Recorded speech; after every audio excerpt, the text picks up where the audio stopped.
영화 타이타닉 좋아하시는 분 많이 계시는데 저도 타이타닉을 참 좋아합니다. 그 영화에 보면은 인상적인 장면들이 있는데요. 그 인상적인 장면 중에 하나가 있습니다. 오늘은 그 부분에 대해서 말씀드리고 싶습니다. 저는 그 영화를 극장에서 2번 보았고요. 집에서도 2번 보았습니다. 여러분 중에서도 보신 분들 많이 계실 텐데, 첫 번째 볼 때는 그 영화의 그 사랑 이야기를 중심으로 볼 수밖에 없었습니다. 가난한 그 잭이 있었고요. 그 잭이라는 주인공과 이룰 수 없는 비극적인 사랑하는 그 상류층에 사는 로즈가 만나서 그 운명적인 사랑 이야기 처음부터 끝까지 이렇게 나오는데 그거 중심으로 보게 되었고, 두 번째 볼 때는 와, 이렇게 스케일이 큰 영화도 있구나 하면서 이 장면은 어떻게 찍었을까, 저 장면은 어떻게 만들었을까 하면서 그 영화를 보게 되었습니다. 세 번째로 볼 때는 배가 이렇게 무너지면서 뱃속 물속으로 빨려 들어갈 때에 그곳에 있는 사람들, 인간 군상들 한 명 한 명을 더 자세하게 볼 수가 있었습니다. 그 중에 한 팀이 있었는데 그 팀이 바로 현악 사중주를 했던 밴드였습니다. 저는 이 밴드를 보면서 와, 어떻게 저 위기 속에서 저런 음악을 아름답게 할 수가 있을까 하는 생각이 들었습니다. 영화 안에서 이 처음부터 마지막 장면까지 이렇게 쭉 배경음악을 만들어준 밴드였습니다. 스크린 한번 다시 띄워주시죠. 영화 마지막 부분에 이 사람들도 구명 보트를 타고 탈출을 해야 되는데 한두 명씩 모이는 것입니다. 왜냐하면 순서를 기다리기에는 너무 긴 시간이기 때문에 그 시간에 이분들이 할 수 있는 것을 하는 것입니다. 그것은 음악이었습니다. 연주였습니다. 그 중에서도 특별히 찬송가를 연주하는 것이었습니다. 그래서 참 저한테는 인상적으로 다가왔습니다.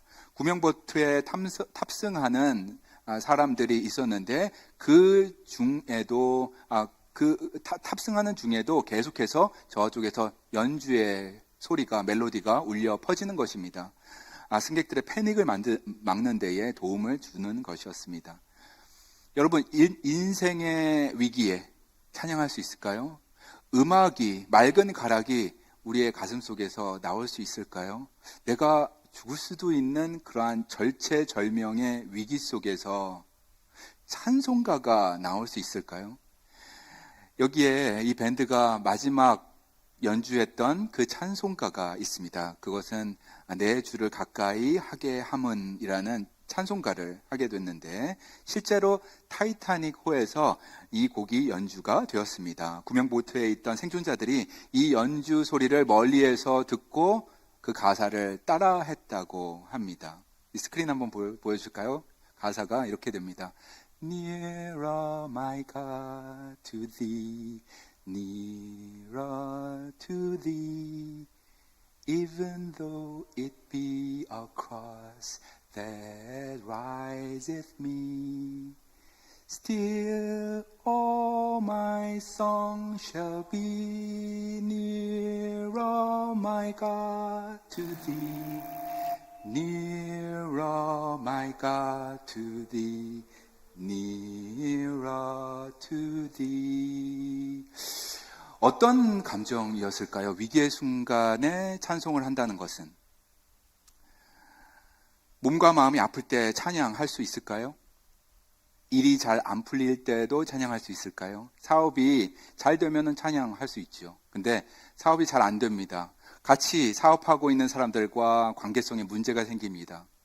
그래서 마음이 더 작아지고 원망하는 마음 드는데 이런 상황에서도 가락이 나올 수가 있을까요? 심지어 코끝에 숨이 잦아들 때에 그때에도 찬송을 할 수가 있을까요?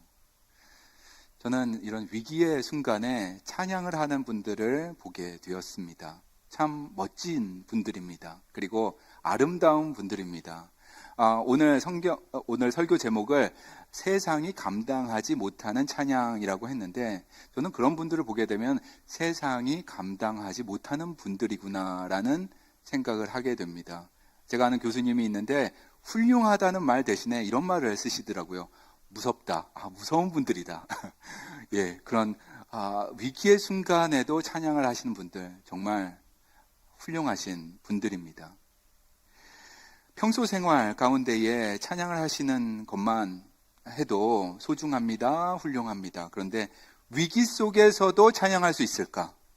타이타닉에서 그 악기를 연주했던 사중주 밴드처럼 손에 악기를 들 수가 있을까? 그리고 나오는 가락을 입술로 표현할 수 있을까? 그렇게 할 수 있다면 얼마나 멋지고 아름다운 인생이 될 것인가? 저는 그런 분들을 가끔 만나게 됩니다. 임종 예배 때 그런 분들 만납니다. 그리고 선교지에서도 그런 분들 만났습니다. 저희 교회에서도 제가 만나 뵙고 있습니다. 얼마나 감사한지 모르겠어요. 저는 그런 찬양을 사랑하는 분들을 사랑합니다. 너무나 사랑해요. 찬양을 사랑하시는 여러분 사랑합니다. 그런 분들 만나게 되면 마음이 충만해지기 때문입니다. 제가 좋기 때문입니다. 이분은 세상이 감당할 수 없는 분이구나. 천국이 이분의 것이구나. 정말 훌륭하신 분들, 아름다운 분들이 계십니다. 성경은 인간이 창조된 목적이 있는데 그것을 이것이라고 표현하고 있습니다. 이사야서 43장 21절 가서 보도록 하겠습니다. 같이 읽을까요? 이 백성은 내가 나를 위하여 지었나니 나를 찬송하게 하려 함이니라. 찬송이 우리가 창조된 목적입니다. 그래서 이것이 중요합니다. 우리의 아이덴티티이기 때문입니다. 우리가 주일 아침에 찬양하는 것이죠. 오늘 아름다운 찬양 인도해 준 찬양팀 섬김에 너무 감사드리는데, 찬양을 하면서 눈을 들어 주님을 바라보게 되는 것입니다. 근데 주일 아침뿐만 아니라 계속해서 이어져 가야 하는 것입니다. 평안할 때도, 기쁜 때도, 그리고 감사할 때도 찬양은 이어집니다. 그럴 때 창조의 목적대로 여러분들이 살고 있는 것입니다. 당연히 찬송하게 되는 것인데, 저는 오늘 이 말씀을 드리고 싶어요. 여러분의 삶 속에서 위기의 때도 찬송하시기 바랍니다. 관계성에 문제가 있을 때 찬양이 나오지가 않거든요. 그때도 묵상하기를 바랍니다. 찬송의 가사를 다시 한번 묵상하면서 내가 나 된 것은, 내가 오늘 이 자리까지 있게 된 것은 하나님의 은혜구나 라는 생각, 가사 음미하면서 자연스럽게 찬송을 하게 되는 것입니다. 하나님의 선하심을 인생 위기 때에도 찬양을 드릴 때에 더욱더 아름다운 인생, 멋진 인생이 되는 줄로 믿습니다. 오늘 본문은 시련의 시기 때, 위기의 시대 때 찬양을 한 두 인물에 대해서 보게 될 텐데, 누가복음 1장 39절 가서 보겠습니다. 엘리사벳의 찬양과 마리아의 찬양 이어서 보도록 하겠습니다. 그리고 둘이 만나서 같이 찬양하는 장면입니다. 39절입니다. 같이 읽을까요? 이때에 마리아가 일어나 산골로 가서 유대 한 동네에 집에 들어가 엘리사벳에게 문안하니, 처녀인데 임신을 하였습니다. 그래서 떨리는 것입니다. 불안한 것입니다. 그리고 두려운 것입니다. 놀라는 것입니다. 예수 그리스도의 오심은 우리에게는 기다렸기 때문에 기쁜 소식이고 소망의 소식이고 평안을 주는 소식입니다. 그래서 평안, 기쁨, 감사로 촛불을 밝히게 되는 것입니다. 그런데 정작 당사자는 감당할 수 없는 그러한 큰 일인 것입니다.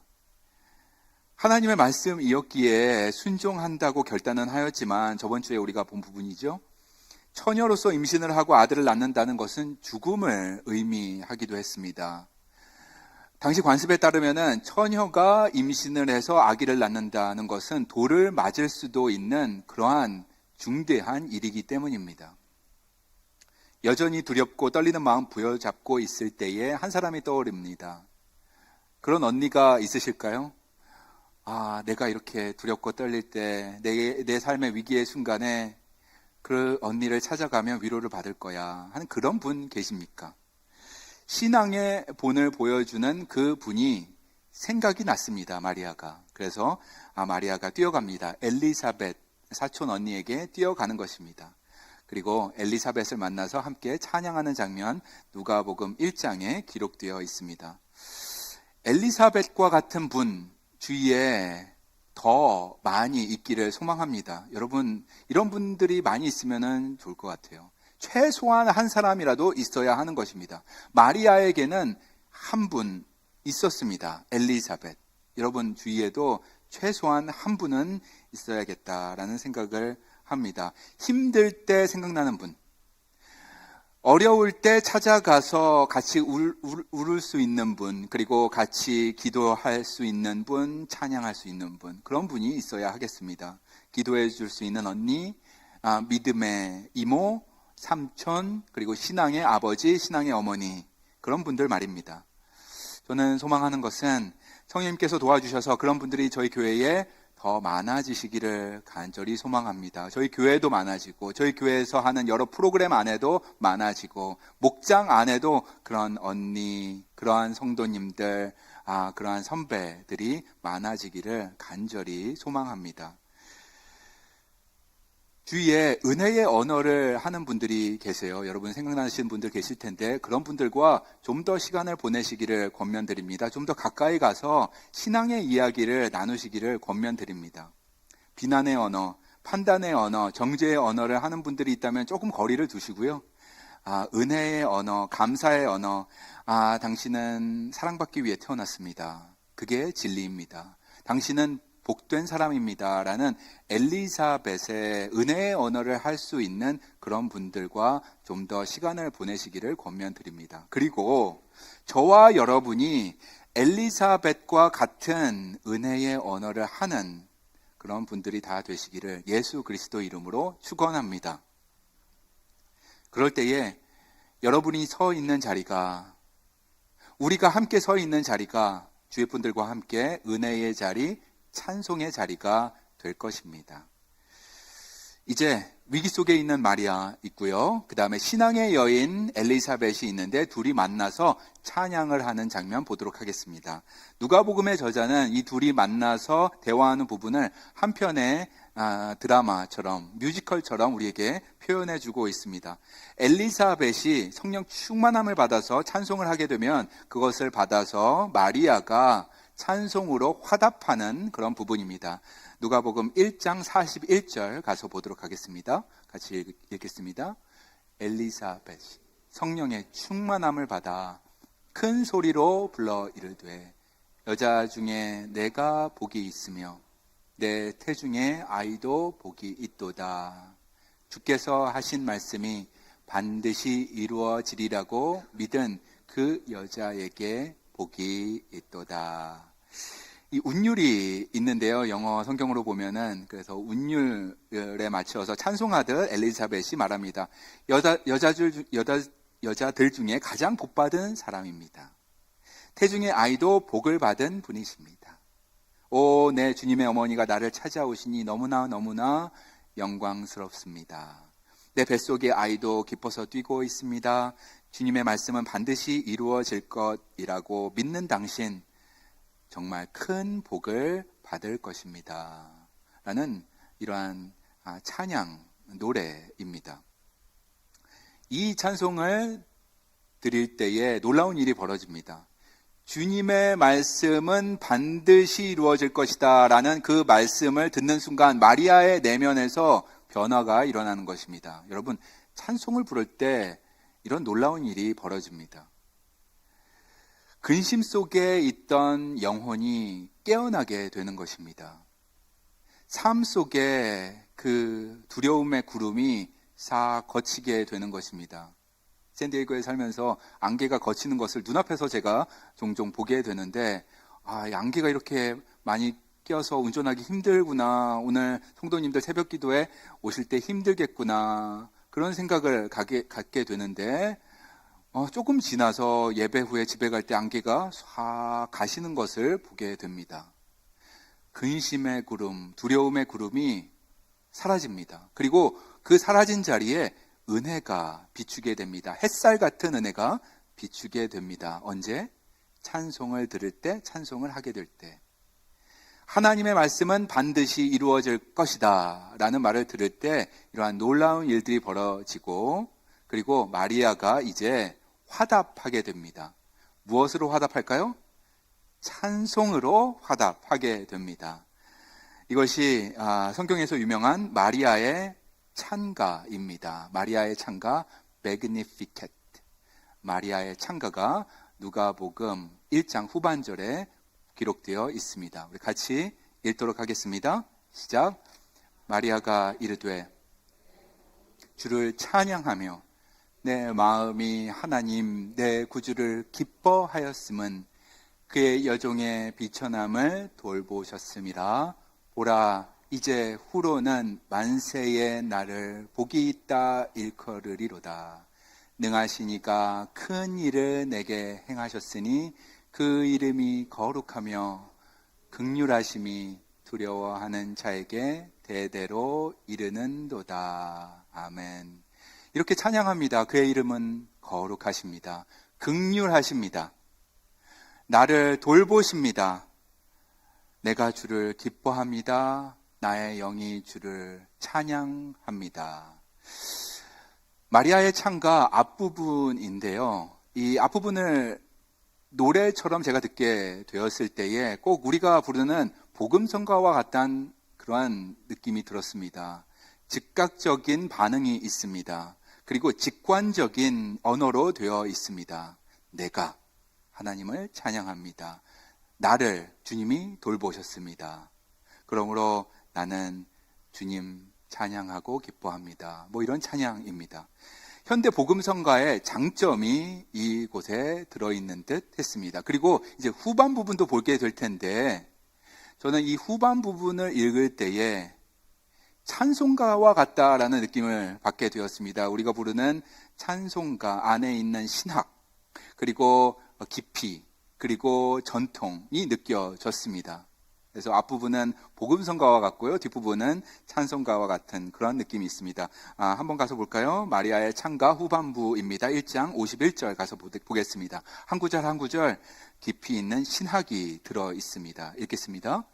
그의 팔로 힘을 보이사 마음의 생각이 교만한 자들을 흩으셨고 권세 있는 자를 그 위에서 내리치셨으며 비천한 자를 높이셨고 권세 있는 자를 그 위에서 내리치셨으며 라고 하고 있습니다.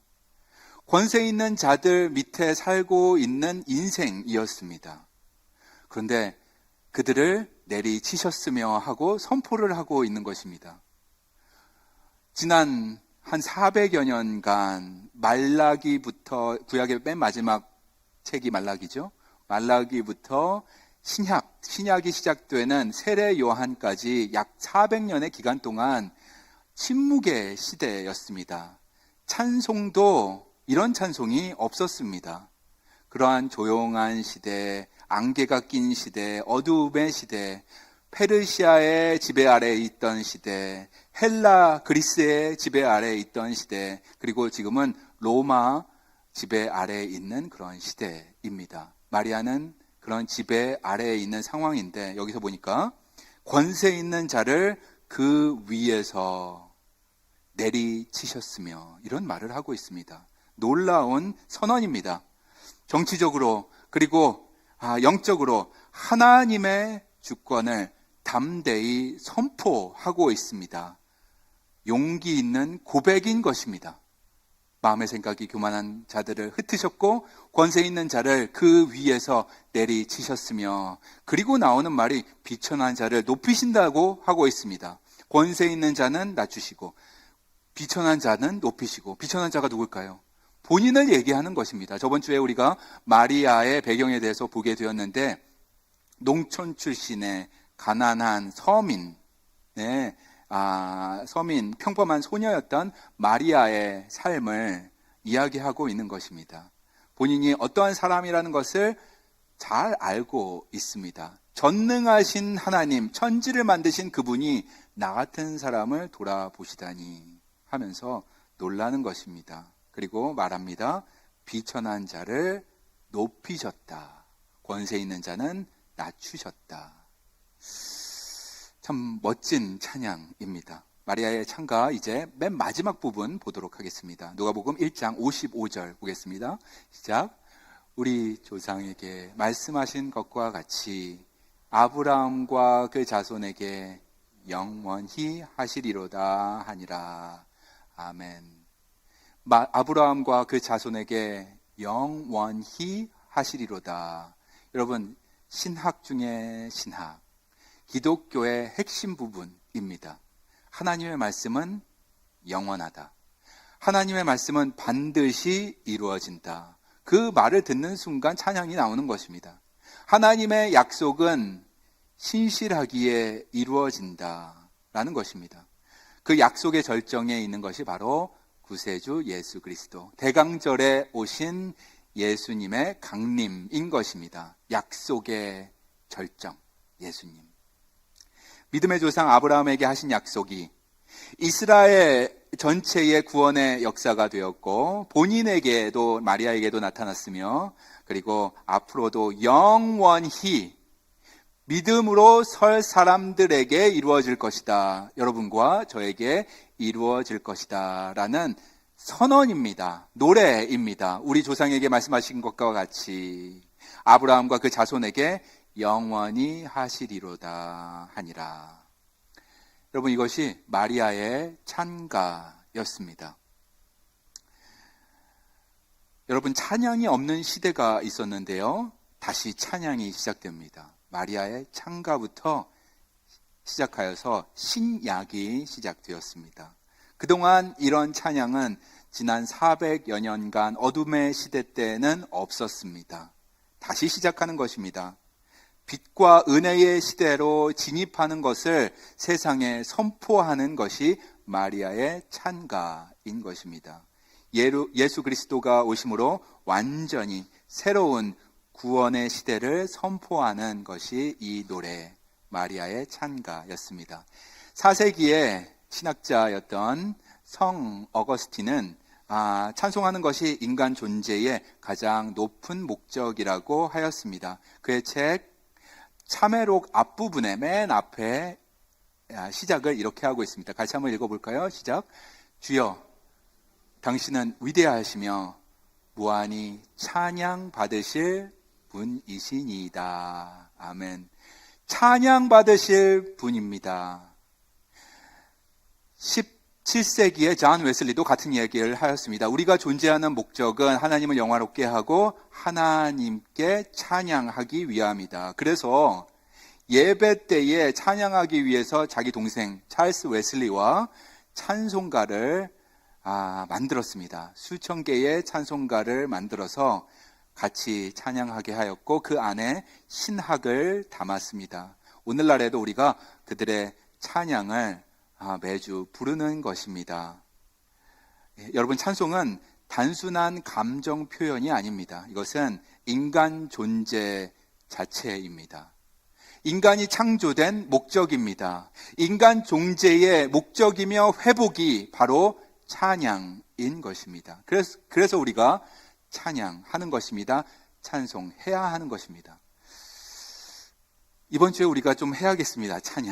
찬송해야겠습니다. 여러분이 사랑하는 찬양 있으실 텐데요. 평안할 때 하시고요. 제가 권면드리는 것은 위기의 순간에 그리고 관계성에 문제가 있을 때에도 찬양이 나오지 않을 때에도 묵상하시기 바랍니다. 찬양의 가사를. 그러면 성령님께서 도와주셔서 맑은 가락이 올라올 것입니다. 그리고 입술에서 터지는 경험을 하게 될 것입니다. 마리아처럼 그 다음에 엘리사벳처럼 찬양하게 될 것입니다. 성령님의 도우심으로. 우리가 찬양할 때에 고난에 눌렸던 영혼이 깨어나게 됩니다.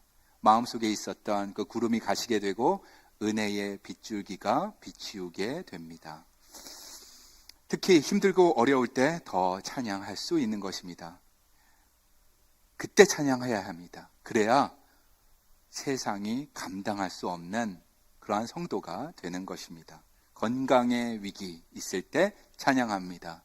사업이 잘 안 될 때에도 찬양합니다. 자녀들과 좀 갈등이 있을 때 찬양하기 어렵죠? 그때도 마음속에 기도하면서 찬양 가락을 묵상합니다. 마음에 우울과 고독 있다면 그때에도 찬양하시기 바랍니다. 그리고 설명할 수 없는 삶의 무게 가운데서도 할 수 있다면이 아니라 해야 합니다. 그것은 찬양입니다. 성령님께서 여러분을 도와주실 줄로 믿습니다. 오늘 이 말씀 앞에서 같이 결단하기 원하는데요. 저를 한번 따라 하실까요? 성령님, 힘과 능력으로 나와 함께하여 주옵소서. 위기 속에서도 주님의 선하심을 찬양하게 하옵소서. 고난 속에서, 위기 속에서, 어려움 가운데서도 찬양을 계속 이어나가는 주님의 사랑하는 아들, 딸들 되시기를 예수 그리스도 이름으로 축원합니다. 아멘. 기도하시겠습니다.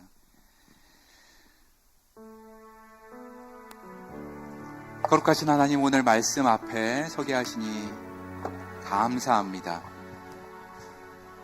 주님이 보시기에 기뻐하는 자들로 서기를 원합니다. 세상이 감당하지 못하는 자들, 위기 속에서 찬양하는 자들임을 믿습니다. 마리아와 같이, 엘리사벳과 같이, 우리의 신앙의 선배들과 같이 감옥에서도 찬양을 했던 바울 사도와 같이 우리의 입술에 찬양이 있게 하여 주옵소서. 그래서 주님께서 참 기뻐하시는 자녀로 우뚝 서는 우리 모두가 되게 하여 주시옵소서. 귀하신 예수 그리스도 이름으로 기도합니다. 아멘.